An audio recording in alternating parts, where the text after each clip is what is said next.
Receba, igreja, com as palmas para o Senhor Jesus. Amém?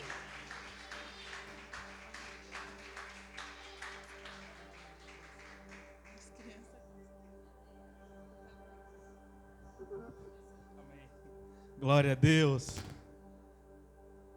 Boa noite, amada igreja. Shalom para todos. Como está o seu coração nessa noite? Tem fogo aí? Tem fogo aí, igreja? Entenda que é você o incendiário do ambiente. Deus, ele se encontra presente em todos os lugares, mas nós entendermos a presença dele no ambiente e conseguir extrair a essência dele para nós, aí já cabe a cada um de nós estarmos ligados e interligados a ele. Ou seja, não é sobre você sentir, é sobre você se entregar. Às vezes, quando nós paramos para observar os profetas da Bíblia, eles estavam em época de escassez espiritual. Na maioria das vezes que foi levantado um profeta, foi em épocas de crise, foi em épocas de dificuldade, não foi em épocas de avivamento. Na verdade, em época de avivamento não precisa de profeta, porque o avivamento ele faz com que as pessoas se dobrem sem que ela precise escutar algo. Apenas o ambiente é suficiente, apenas a presença de algumas pessoas, por aquilo que elas carregam dentro dela, consegue despertar no outro o arrependimento. Mas quando nós precisamos de algo mais específico, quando precisamos que alguém direcione palavra mais específico, quer dizer que está havendo uma crise muito maior do que nós imaginamos. Então todas as vezes que foi enviado um profeta, no Velho Testamento estava havendo uma crise espiritual muito grande. E essa crise primeiro ela começa espiritual, depois ela vem uma crise emocional, depois pega uma crise financeira. Ou seja, cada crise precede outra crise, porque a Bíblia diz que um abismo chama outro abismo. Quando você começa com as suas crises espirituais, entenda que logo virá uma crise emocional e logo depois virá uma crise financeira e depois uma crise física. Então eu quero que você entenda e você possa analisar em qual fase de crise você está passando. Porque você não está normal, entenda isso. Você não está ok, entenda isso. Por que você está falando isso, pastor? Porque a igreja é o reflexo da cidade. A cidade é o reflexo do estado. O estado é o reflexo do país. O país é o reflexo do mundo. Ou seja, uma pequena igreja pode fazer uma diferença no mundo inteiro por aquilo que ela carrega. E nós fomos chamados para poder controlarmos. A chave da terra não está na mão do presidente. A chave da terra não está na mão do governador, não está na mão do prefeito, não está na mão dos empresários, está na mão da igreja, está na mão do corpo, está em nossas mãos. Ou seja, o que está acontecendo hoje em nosso país é por causa da omissão espiritual da igreja. A sobrecarga trivial, a sobrecarga emocional, as sobrecargas que não têm valor algum. Ou seja, nós estamos tão envolvidos com esta terra que muitas das vezes nós não temos utilidade alguma no terreno espiritual. Amém? Abra sua Bíblia comigo no livro do profeta Jonas, capítulo de número 1. Deus é fiel. Deus é fiel. Eu não sei como é que você entende essa frase. Mas quando você entende que não parte de você e sim dele.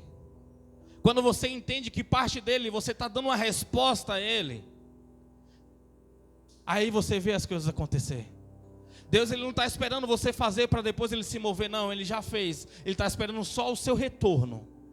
Ele fez primeiro. Deus fez primeiro, Ele sempre fez primeiro. Ele sempre está fazendo primeiro. Amém? Tudo que Deus está esperando de você é um retorno. Tudo que Deus está esperando de você é um feedback, entenda isso.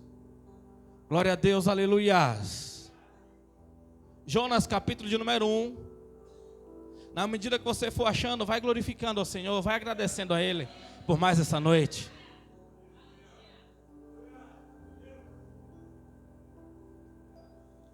Se você diz que você não tem motivos para você agradecer a Deus, quer dizer que você só consegue contemplar esta vida passageira e terrena. Porque quando você entende um pouquinho da eternidade, você sabe tudo que Deus ele fez, enviando o próprio Filho para morrer por você. Da onde Ele te tirou, do que Ele tem te guardado. É muito além do que uma conquista pessoal. É muito além de uma resposta emocional daquilo que eu estou sentindo, das minhas conquistas dos últimos meses, dos últimos anos, daquilo que um dia foi profetizado sobre a minha vida. É muito além, é muito além. Amém? Jonas 1, do 1 ao 3. Quem achou, dá um glória a Deus bem forte aí agora aí. Diz assim: a palavra do Senhor veio a Jonas. Jonas, filho de Amitai, com esta ordem: dispõe-te e vai à grande cidade de Nínive,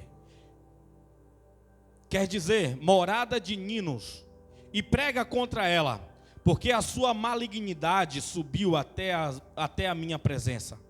Entretanto, Jonas decidiu fugir da presença de Yahvé, o Senhor, e partiu na direção de Tarsis, isto é, jaspe amarelo, descendo para a cidade de Jope, ou seja, Formosa. Encontrou um navio pronto a zarpar para Tarsis, pegou a passagem e embarcou nela, a fim de ir para a cidade de Tarsis, tentando escapar da presença do Senhor. Vamos lá no capítulo 3.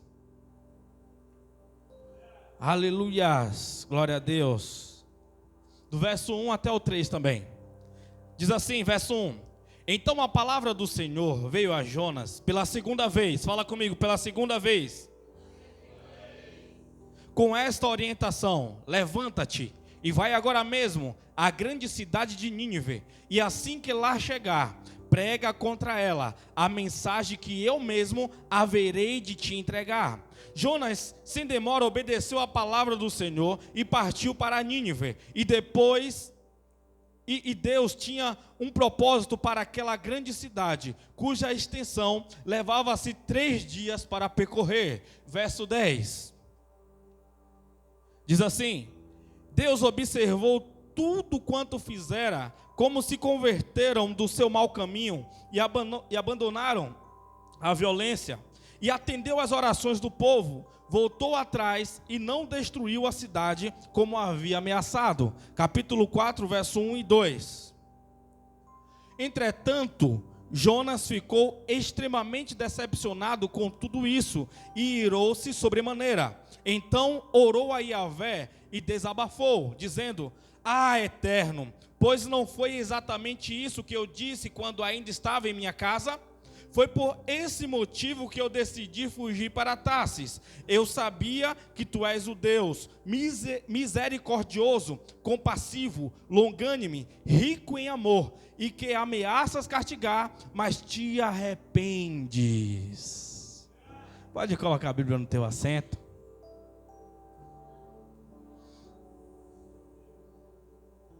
A misericórdia do Senhor é muito grande, entenda isso. Misericórdia significa não dar ao homem aquilo que ele merece. Por quê? O que é que o homem merece? O que é que o ser humano merece? O ser humano, ele merece o inferno. Por todos os pecados cometidos, por todo o espírito de rebeldia e por toda a individualidade que ele tem referente a Deus. Mas mesmo assim a misericórdia do Senhor vem e não dá aquilo que o homem merece. E Ele oferece muito mais. Ele dá a graça, que é um favor imerecido. Ou seja, a misericórdia é não dar aquilo que o homem merece. E graça é dar aquilo que o homem dá o... Misericórdia, fugiu agora aqui. Graça é dar um favor imerecido. Ou seja, aquilo que o homem merece é o inferno, o que ele não merece é o presente, a presença do Senhor. E ele resolve entregar isso. Se você entendesse quem era o Senhor de fato, eu tenho certeza que você não passaria tempos e tempos brigando contra Ele, contra aquilo que Ele tem pedido, contra aquilo que Ele tem direcionado, por causa de gostos e desejos triviais, passageiros. Eu tenho certeza, se você conhecesse o Senhor de fato, sem o medo que te assola, sem o medo que te aterroriza, você seria uma das pessoas mais fervorosas que existe na face da terra. Deus, nós estamos aqui nesse momento, Pai, só para te adorar, Senhor, para ouvir, Senhor, direcionamento da sua parte, porque Tu és fiel, Senhor, Tu és rico em amor, Pai amado, Tu és longânimo, Tu és, Pai amado, paciente. Tu és amoroso, Senhor. E, Pai amado, nós não sabemos adorar como realmente Tu mereces ser adorado, Senhor. Porque muitas das vezes as mentes estão cheias, lotadas, ó Pai, de coisas, Senhor, que não agrega nada a nós, mas trazem doença, traz enfermidade, traz, Pai amado, impaciência, traz ódio e coisas, Pai, que não nos alimentam em nada, Senhor. Mas venha nessa noite, Senhor, e nos direciona ao centro do Teu querer, ao centro da Tua vontade, Pai. Fala Tu, Senhor, não eu, em nome de Jesus, amém. Podemos assentar? Senta glorificando o Senhor aí, agradece a Ele, louva a Ele. Fique à vontade para você poder render graças a Ele. Eu não sei qual é o seu grau de dificuldade de glorificar o Senhor de 0 a 10. Eu não sei quando foi que a última vez que o seu maxilar, eu não sei quando foi a última vez que sua corda vocal liberou um som de glorificar a Deus. Eu não sei, porque a Bíblia diz que a terra geme e sofre esperando a revelação dos filhos de Deus. Ou seja, tem coisas que já está prestes a acontecer de ruim.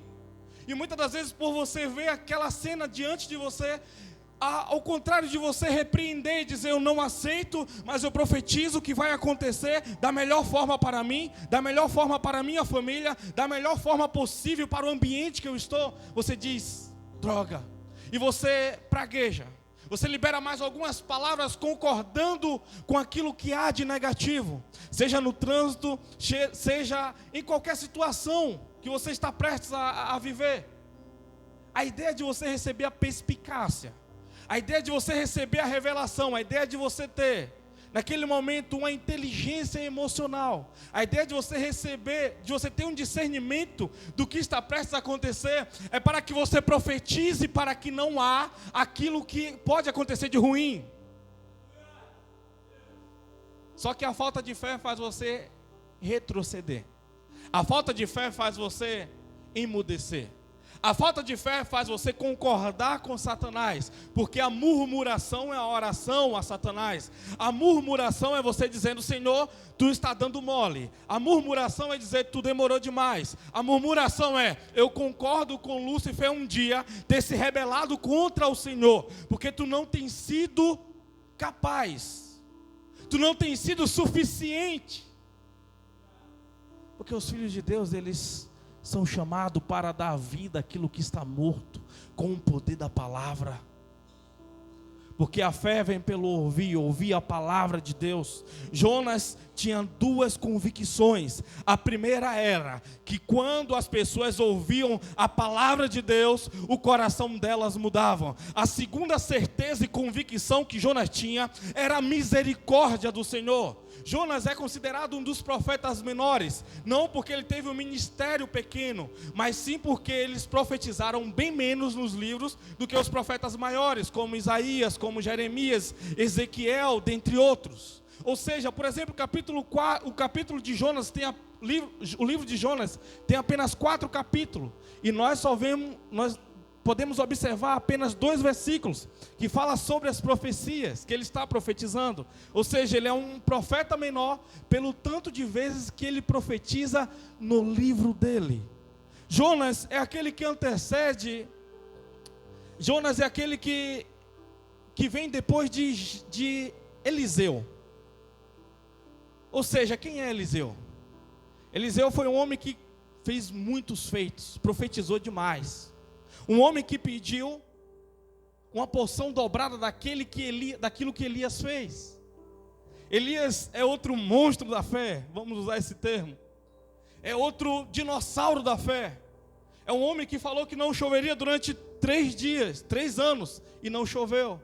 É um homem que lutou e guerreou contra 850 profetas. É um homem que profetizou contra a liderança de Acabe. E Eliseu, ele vem totalmente aumentando os milagres. Aí de repente nós deparamos com Jonas, alguém que profetiza bem pouco, alguém que não concorda com o Senhor, alguém que está em desacordo com o Senhor por saber e conhecer a misericórdia de Deus. E Deus fala diretamente a Jonas. Não era qualquer Jonas, era o filho de Amitai. Porque Deus é um Deus detalhista. Deus é um Deus detalhista. Deus, Ele conhece todos os detalhes da sua vida. Deus é um Deus que escuta toda vez que você abre a sua boca. Ele ouve todas as vezes. E o problema é que nós não conhecemos Deus como nós deveríamos conhecer. Porque toda vez que você ora, Deus Ele responde com um sim, com um não, e muitas das vezes com um espere. Só que o espere de Deus não é porque Ele está castigando, mas é para que você cresça, é para que os seus músculos da fé aumente, é para que a sua maturidade cresça juntamente. Só que por você não saber esperar, por você não ter a paciência necessária e querer se colocar na brecha, querer se colocar no caminho de Deus, você desiste daquilo, você abre a mão da fé, você abre a mão de confiar, e você começa a dar os famosos jeitinhos, você começa a entregar sua famosa ideia, porque você acha que Deus está demorando demais. Seja fiel e perseverante. Seja fiel e perseverante. Fala, Senhor, não importa se não está acontecendo, mas eu sei que Tu és Deus. Eu não sei o que o Senhor quer me ensinar com essa situação, mas me dá claridade para eu poder entender. Eu quero entender, e assim que eu entender, eu quero Te obedecer. Por mais que doa, eu sei que Tu me amas, e isso é suficiente para saber que o Senhor não é maldoso comigo. Eu conheço a Tua misericórdia, eu conheço a Tua graça, e eu quero viver os Teus milagres. Só que existe um grande problema com algo chamado medo. O quê? A Bíblia diz que o medo é a ausência do amor. Porque o medo ele é gerado por dúvidas. E a Bíblia diz que tudo que é de dúvidas é pecado, no capítulo 14 de Romanos. Ou seja, o medo é um pecado.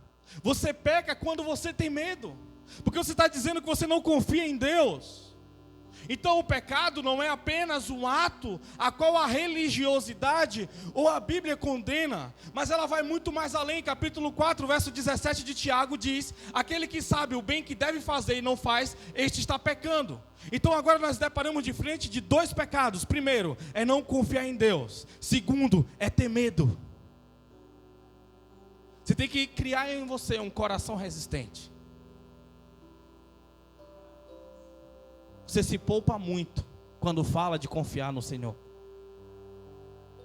Um coração covarde, ele faz com que você retroceda. A falta de fé, a falta de coragem de profetizar segundo Deus está lançando no seu coração, segundo Deus está lançando na sua mente. A falta de sabedoria, porque sabedoria é ver as coisas do ponto de vista de Deus e agir assim. A fé é você ver as coisas do ponto de vista de Deus, mas a sabedoria, ela é personificada. A sabedoria, ela é uma ação. A sabedoria é Jesus. Ou seja, é você agir como Jesus agiria. Ou seja, é você profetizar, não é por aquilo que, não é pela sua meritocracia, não é por aquilo que você fez, não é por aquilo que você deixou de fazer, é por causa da pessoa de Jesus que você profetiza, é por causa de uma promessa que Ele lançou sobre o seu coração, sobre a sua mente, sobre os seus olhos, e você faz segundo a palavra. Não é segundo o que eu vejo, não é segundo o que eu acho. É segundo a visão de Deus. É segundo a palavra de Deus. Isso é movimentação do reino. Isso é crescer dia após dia. Isso é ir adiante. Isso é não parar para escutar o tamanho do barulho, para saber o tamanho dos gigantes. Não é como os espias que diz que eles eram como um gafanhoto, um olhando. Nós somos como gafanhotos diante desses gigantes, não se lembrando daquele que o prometeu aquela terra. Porque a falta de confiança faz isso. Moisés olhou e falou: ei, vai lá, veja como é a terra. E aqueles homens trouxeram relatos. Falou: olha, as frutas são gigantes, o lugar é agradável, a temperatura é ideal, tem rios, é verde, tem pássaros, tem animais, mas o tamanho dos gigantes.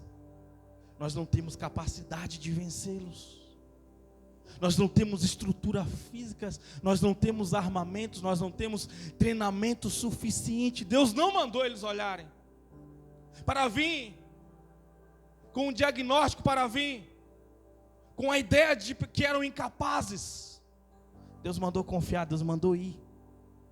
Deus falou: onde que tu plantares a planta, onde que tu colocares a planta do seu pé, lá você conquistará. E Deus, ele demarca o ambiente. Deus já tinha dado o lugar, Deus já tinha prometido o lugar. E por que a dificuldade de confiar nele? Por que esse medo?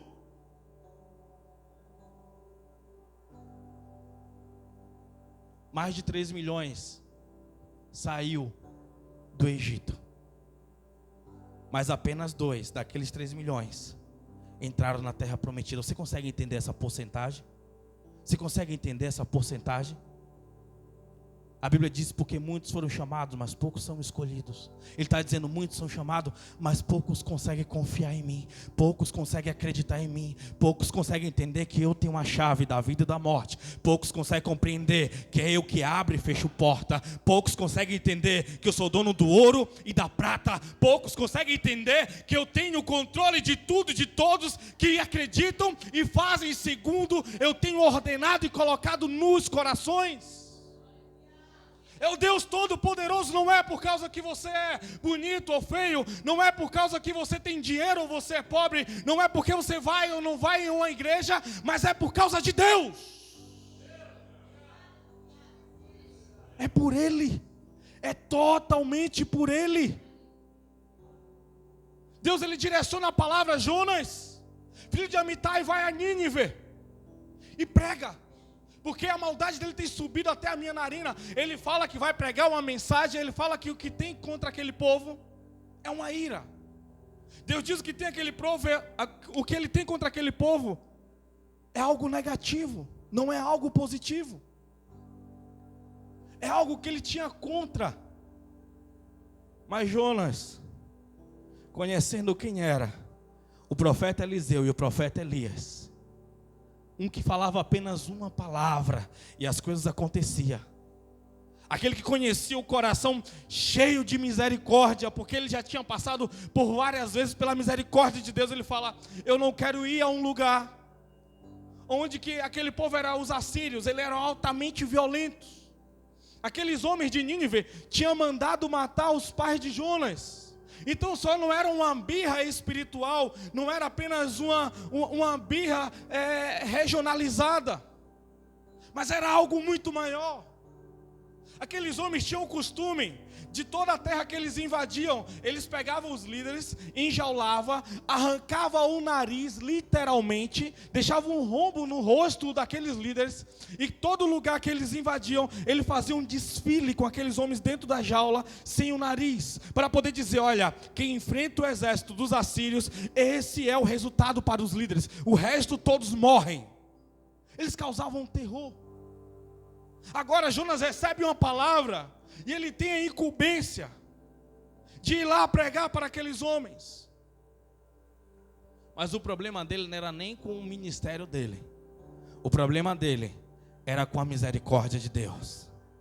O problema é que ele tinha terror em pensar que Deus tinha amor por aqueles homens, que Deus poderia contar, usar aqueles homens, que Deus também poderia fazer o mesmo milagre que ele fez com Israel, ele podia fazer com os ninivitas. Tem alguém entendendo aqui? Ele fala: eu não vou para Nínive, vou descer até Jope, vou ver o que vai acontecer. Ele chega em Jope, a cidade amarela. Ele observa: para onde eu posso ir para que Deus se esqueça de mim? Porque ele diz: eu tentei fugir da tua presença, no capítulo 3. Para onde eu posso ir? O que é que eu posso fazer de tão ruim ao ponto de Deus me neutralizar? Qual pecado posso cometer para que Deus se esqueça de mim? Tem pessoas planejando o pecado porque preferem viver em rebeldia do que viver aquilo que Deus projetou para ela, do que estender a misericórdia de Deus até outra pessoa que precisa. Você tem que entender que quem transforma, quem convence o homem do pecado não é você. Por que você parou de pregar na sua rua? Por que você parou de pregar para os seus familiares? Não é você que vai fazer. Quem convence é o Espírito de Deus. Quem convence é Deus. O avivamento vem de Deus. É por isso que você tem que amar os seus colegas de trabalho. É por isso que você tem que amar a sua família. Jesus ensina: ame o que vos persegue. Porque amar quem te ama, isso é fácil. Até os fariseus fazem. Jesus nos ensinou assim. E é difícil, igreja. É muito difícil, falo como homem, por causa da fraqueza da vossa carne. O apóstolo Paulo já disse. É nós entendermos as nossas emoções e deixar a nossa emoção de lado. Isso é maturidade emocional para você poder viver. Às vezes você quer tanto mal de um inimigo, de alguém que desejou o seu mal. Você quer que venha em dobro para ele. Porque essas pessoas têm chave das suas vitórias. Elas têm poder de paralisar aquilo que Deus tem para você, só porque você não ama alguém e você odeia aquela pessoa. Não dê a chave de coisas importantes para pessoas que já te fizeram muito mal. Deixa elas irem. Deixa elas irem. Você não presta para julgar. Só Deus pode julgar. E a medida dele é diferente da nossa. Ele fala: eu vou fugir. Ele entra no barco. E aquela embarcação começa a ir em direção a Tarsis. Eu não sei aqui quem já andou de barco. Eu sou terrível andando de barco. Eu falta colocar os bofs e tudo para fora, como diz na Bahia. Passo mal horrores quando chega na maré alta. Meu Deus do céu. Se não tiver um dramezinho da vida, acabou o homem. Agora imagina Jonas dormindo em uma tempestade. Porque ele falou: eu estou indo para Tarsis naquele dia, para aqueles homens ter tirado a âncora, para aquele homem ter desamarrado aquelas cordas e ir para o mar. Quer dizer que eram homens que conheciam sobre o mar, conheciam sobre os tempos climáticos, conheciam as rotas. Quer dizer que o céu naquele dia estava favorável para uma viagem. Mas a Bíblia diz que Deus mandou uma tempestade. Deus pegou eles de surpresa. Porque toda vez que você foge da vontade de Deus, você coloca o seu filhinho em perigo, você coloca a sua filha em perigo, você coloca a sua mãe em perigo, coloca os seus pais em perigo, coloca o seu neto em perigo, coloca sobrinhos, coloca a família toda em perigo, porque da tua imaturidade. Pessoas morrem quando Deus tem urgência de algo através da sua vida. Deus não te ensinou você tocar um instrumento à toa. Deus não ensinou você pregar à toa. Deus não ensinou você servir à toa. Tudo que Deus faz tem um propósito, tem um projeto. Não mate pessoas por causa da sua rebeldia. Por isso que a Bíblia diz que o sangue de muitos será cobrado. O sangue da nossa geração será cobrado de nós. Entenda isso. Tem pessoas que só vai se converter se ouvir você pregando. Tem pessoas que talvez vá um missionário lá e pregue 10 anos para aquelas pessoas, elas nunca se converterão. No dia que você entender que Deus fez aquelas pessoas para ouvir a sua voz, apenas um apertar de mão seu vai fazer com que aquela pessoa se renda a Jesus. E se você não fizer o que é para você fazer na sua geração, você será cobrado. Você será cobrado. Você será cobrado. Entenda isso. Você será cobrado. Entenda. Amém? Glória a Deus. Aleluias. Agora, aquela tempestade vem aqui, a Bíblia diz que aqueles homens começam a esvaziar o barco. Coisas importantes, eu não sei o que eles carregavam, se era ouro, se era joias. Eu não sei se eles carregavam a herança dos pais. Eu não sei o que eles carregavam, mas agora eles só queriam poupar a vida deles. E eles começam a lançar o mar, começam a lançar. Só que na medida que eles lançavam, o mar ficava mais revoltado, o mar ficava mais bravo. E eles falaram: o que está acontecendo? Por favor, invoque o Deus de vocês. Invoque o Deus de vocês, cada um faça uma prece ao seu Deus. O que é que está acontecendo aqui não é normal. Eu sou agora conjecturando, eu sou um marinheiro há 15, 20 anos. Isso nunca ocorreu. quando eles vão lá, no cais não, perdão, na parte, vamos lá no porão do navio, conjecturando, ele encontra um homem dormindo no meio da tempestade. Porque a rebeldia contra Deus faz sintomas depressivos aflorarem. Sabe o que é dormir em meio à tempestade? É pessoas fingir que nada está acontecendo e achando que o curso natural da vida vai resolver as coisas. Tem pessoas achando que se cruzar o braço e não falar nada, achando que se não se envolver, achando que se não confrontar, o curso natural da vida vai organizar a família, vai organizar o problema no trabalho, vai organizar a sua vida financeira. Não, porque na hora certa tudo acontece. Ei! Não vai acontecer. Você tem que se posicionar, entenda. O curso natural da vida não vai fazer esse milagre que só Jesus pode fazer, de restaurar e salvar essa família, esse casamento cansado, salvar essa próxima oportunidade do trabalho, do governo. Eu não sei, mas é preciso de um posicionamento, é preciso se levantar e entender que tem uma tempestade acontecendo na sua casa, tem uma tempestade acontecendo no seu trabalho, tem uma tempestade acontecendo no seu ministério, tem uma tempestade acontecendo na sua família. E se você não se posicionar, pessoas irão morrer. Pessoas irão morrer, entenda o que eu estou falando, que é audível, e ainda estou gritando.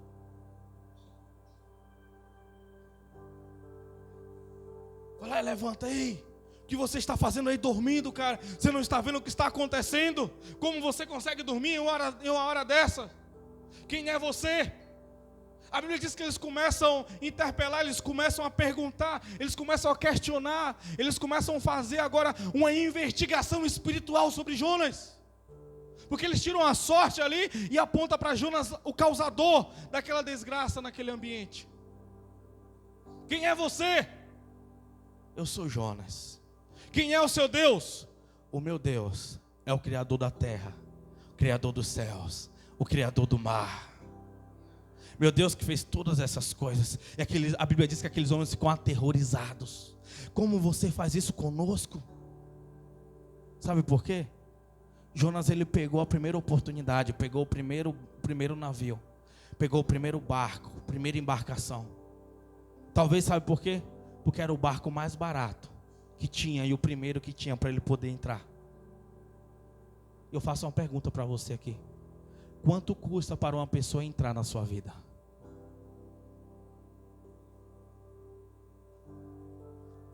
Seu coração está aberto para qualquer pessoa entrar na sua vida e gerar tempestades emocionais, financeiras, tempestades físicas.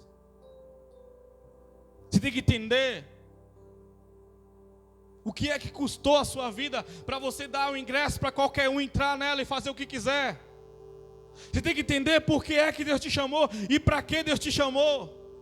Você tem que entender a necessidade ministerial. Jesus, ele escolheu 12 discípulos quando ele salva a vida do Gadara, de todos os demônios que estava aprisionando aquele homem já livre, liberto, apaixonado por Jesus. Eu quero ir com você, Jesus. Não, fique. A gente vê um João, você não vê Jesus fazendo um apelo para João, o primo dele, João Batista. João, vem comigo, segue-me, vamos fazer juntas a obra. Não, você não vê esse apelo. Porque Jesus, ele tinha pessoas específicas para uma missão específica. Não estou falando aqui que você tem que ser seletivo, que você tem que fazer acepção de pessoas para você amar, mas você tem que fazer acepção de pessoas para poder participar da sua vida, para poder sentar à sua mesa, para você poder confiar, para você poder abrir o seu coração. Pessoas que enriqueçam a sua vida espiritual em oração, pessoas que enriqueçam a sua vida falando coisas do reino, coisas da eternidade. Tem alguém aqui comigo? A gente observa um Jonas cansado, frustrado com Deus, discordando de Deus, em rebeldia com Deus. Agora ele diz bem assim: me lance ao mar. Ele quis pagar de Jesus. Só que Jesus não falou assim: Pai, que seja feita a minha vontade, não a tua. Jesus orou ao contrário. Ele falou que não seja feita a minha vontade, mas seja feita a sua. Ele estava dizendo assim: a cruz, então é a cruz que eu vou, é a tua ira, então é a tua ira que eu vou tomar. O problema é esse, não importa. Eu estou disponível, eu estou disposto. Eu não queria que fosse assim, mas não é sobre a minha vontade, não é sobre o meu controle, é sobre o teu controle, é sobre o teu poder, é sobre a tua ordem. E assim eu farei, por causa de quem tu é, por causa de quem tu és, por causa de quem tu és, eu farei, Deus. A gente vê um Jonas que é lançado no mar. E quando ele é lançado no mar, quando ele entende onde que ele está, ele diz que aquele ambiente que ele entra na barriga do peixe, ele chama aquele lugar de Sheol, ele chama aquele lugar de inferno. A Bíblia diz que ele faz um clamor, ele faz um voto: Senhor, é para Nínive, então com certeza em Nínive eu irei e pregarei, mas salva-me, salva-me. 3 dias no Sheol, 3 dias no inferno. Aí já representa um pouco a Cristo. 3 dias morto. O peixe vai lá e... O milagre é grande, por quê? O lugar que ele estava, Jope, era mar. Mas o lugar que o peixe cospe ele é rio. Misericórdia, até tempo que eu ouvi isso. O milagre é muito maior. Deus, ele faz as coisas acontecerem do jeito e da maneira dele, entenda isso. Não fique preocupado com como é que vai acontecer. Apenas confie. Acredite. Descanse e lute. Lute com o coração descansado. Levante, erga-se, coloque-se em pé. Vai adiante. A Bíblia diz que era um percurso de 3 dias para ele poder pregar naquela cidade. Lembrando que não tinha som, não tinha microfone, não tinha carro, não tinha moto. Tudo que ele tinha era apenas o que ele falasse ali. Deus faria por causa de um avivamento que estava prestes a acontecer. Depois de uma rebeldia, vem um arrependimento. Entenda isso. O segredo está no arrependimento, não está nas suas obras, não está nas suas capacidades teológicas, não está na sua forma, no seu método de fazer, não está na sua desenvoltura, não está na sua habilidade, mas está na extensão do seu amor. Está na extensão do seu amor. Talvez colocasse um avivalista como Billy Graham, como Charles Finney, com o melhor recurso para poder falar, não teria o peso de Jonas pregando e falando, porque ele foi direcionado por Deus. Ele foi direcionado por Deus. Então quando ele entra naquela cidade, com aproximadamente, não vou arriscar, 120 mil habitantes, se eu não me engano. Ele entra, ele começa a correr pelas ruas, apenas pronunciando o som, vamos lá, Hamichai, Hamichai, não sei o que ele falava no meio daquela rua. Eu não sei o que ele falava, mas foi suficiente para aquele povo entender que o Deus de Israel tinha chegado naquele lugar através de Jonas. E a Bíblia diz que eles se reuniram e fizeram o jejum. O rei mandou eles jejuarem, mandou até os animais jejuar. E a Bíblia diz que Deus mudou de ideia. Quando fala Deus se arrependeu, não é a palavra arrepender-se de metanoia. Porque a Bíblia diz que Deus não é homem para que minta, nem filho do homem para que se arrependa. Mas a palavra ali significa mudar de ideia a respeito de uma decisão. O que seria esse mudar de ideia? Deus dizer bem assim: meu filho, se você for obediente e fazer o que eu tenho te pedido, eis que abrirei portas e descerá na sua casa riqueza abundante. Só que no meio do percurso você fala, não vou fazer isso não. Estou cansado, estou fazendo sozinho. Não vou fazer isso. Aí Deus fala, aquilo que eu prometi sobre encher a sua casa de riqueza, eu estou mudando de ideia a respeito. Tem alguém entendendo e compreendendo? Então Deus mudou de ideia a respeito. E tem pessoas que não querem pregar. Tem pessoas que têm um desejo, têm um coração de Jonas. Um desejo que alguém que fez um mal para ela um dia quebre a cara e cobre a Deus. Ei, ele ainda está feliz. Ele ainda está feliz. Eu não vejo a hora de ver ele quebrando a cara. Eu não vejo a hora de ver ele na sarjeta, vir se arrastando aos meus pés. Que espírito imundo de Jonas é esse? Por isso que a sua vida está amarrada, por isso que você é tão triste, esperando uma justiça de Deus, a qual nem você está preparada, porque toda vez que você fala, Senhor, eu quero a justiça na vida de juriscreus, você está falando assim, Senhor, vem primeiro na minha. Tem alguém entendendo e compreendendo? Toda vez que você pronuncia assim, Senhor, faz com isso na casa de João, faz isso na casa de Zezinho, você está dizendo, primeiro vem na minha. Primeiro vem na minha. Porque a Bíblia diz que a espada de Deus é uma espada de dois gumes. Ela corta para os dois lados. É por isso que você tem que pedir misericórdia. Você tem que saber quem é você. Toda vez que eu pronuncio algo, eu sei qual é a minha intimidade com Deus. Toda vez que eu pronuncio e falo algo, eu sei o que foi construído nos últimos 10 anos diante de Deus. Então eu falo sem medo. Agora eu não sei como é que está a sua vida. Eu não sei como é o seu coração quando fala de arrependimento. Eu não sei. Mas você quer crescer, você quer avançar? Então libere o perdão necessário. Não é porque a pessoa merece. Eu tenho pregado muito isso nos últimos dias. Deus está querendo falar com alguém? Pergunta para a pessoa do lado, é você? Pergunta aí. Pergunta e olha para trás aí, olha para trás. É didático. É você, meu amigo, é você, minha amiga. Deus está querendo falar com alguém. Entenda isso. Não é porque a pessoa merece, não é porque você é bonzinho, é porque você é inteligente. Seja pelo menos inteligente. Inteligente para você entender que dá tempo de você crescer. Inteligente para você entender que você precisa continuar, que é necessário.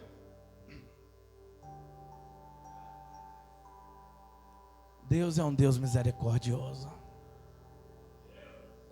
O juízo contra aquele povo de Nínive veio depois. Mas naquele momento Deus estava querendo mostrar para o povo ímpio que Ele era misericordioso e que Ele era um Deus de oportunidade. O juízo veio depois. Sim, veio logo depois. Mas Deus estava querendo falar, ei, tem pessoas que você está querendo que Deus ele venha com justiça. Mas primeiro Deus está querendo mostrar para ela que Ele é um Deus de graça. Ele é um Deus de amor. Ele é um Deus de oportunidades.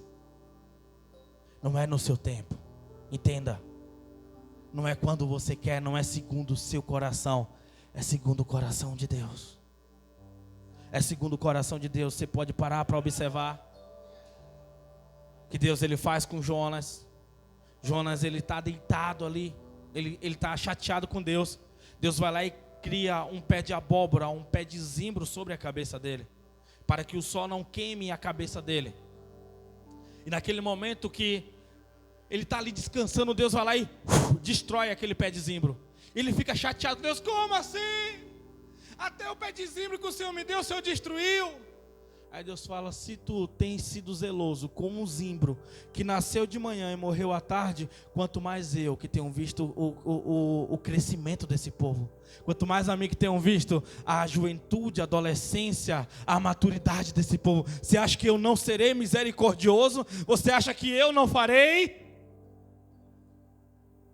Ei, por favor, se você acha que Deus tem dificuldade em te perdoar, esqueça isso, tira isso da sua cabeça, arrepende-te, porque Ele pode curar, Ele pode salvar, Ele pode te usar nas nações, Ele não precisa da aceitação do homem. Se Ele quer te levantar e você se disponibilizar, Ele te levará por essa terra, te levará pelas nações, te dará autoridade através de uma palavra sua. Paraplégicos levantará através de uma palavra sua. Pessoas se levantará de caixões. Basta confiar. Eu quero orar com você. Se coloque de pé, você que pode. Aleluias, glória a Deus, louvado seja Deus. Tu és lindo, Jesus, Tu és belo. Te amamos, ó Pai.